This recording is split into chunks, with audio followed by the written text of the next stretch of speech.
آگے والی ویڈیو کا آغاز کرتے ہیں۔ ارجا اور جہالہ کراس کرنے کے بعد خوبصورت سا میں ایک ہوٹل دکھائی دے رہا ہے، روڈ کنارے کھلی جگہ۔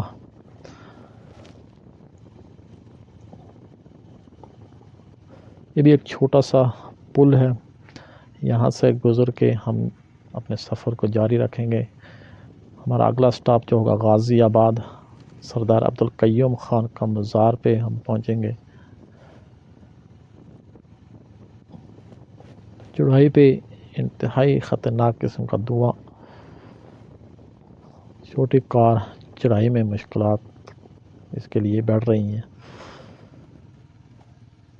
پیچھے بھی ہوٹل ایک ہم نے دیکھا تھا، بڑی کھلی جگہ اس کی، یہاں بھی ایک ہوٹل ہے، انتہائی کشادہ اس کی جگہ، خوبصورت سی ساتھ مسجد بنی ہوئی ہے، اور یہ ہوٹل چیک کرنا بیٹھنے کی وسیع و عریض جگہ ہے۔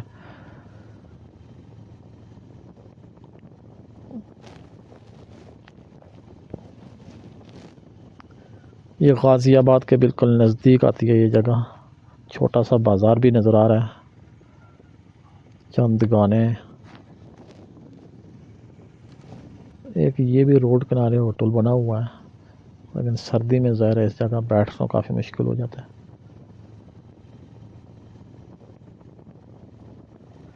روڈ کی کنڈیشن ہم نے ابھی تک جو دیکھی ہے بہترین حالت میں ہے، بعض جگہوں پہ تھوڑا سا مسئلہ ہے، لیکن اوورآل بہت اچھی کنڈیشن میں ہے۔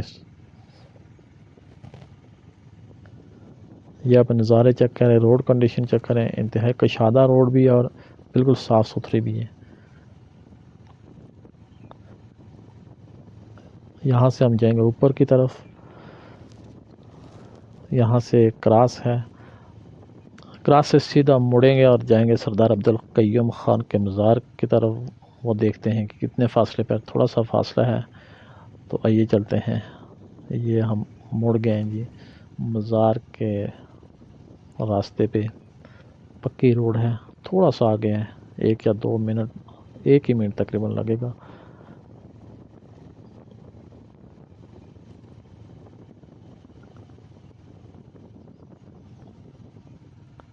یہ غازی آباد میں آتا ہے، دیر کوٹ کے نزدیک، وہ سامنے ہے جی سردار عبدالقیوم خان کا مزار۔ ارجا سے ہم نے جہالہ سے آگے اس ویڈیو میں آپ کو بتایا، ویسے ہم نے سفر شروع کیا تھا راولہ کوٹ آزاد کشمیر سے بھی پیچھے، اندروٹ اور ریاڑہ سے۔ یہ پہنچ چکے جی مزار۔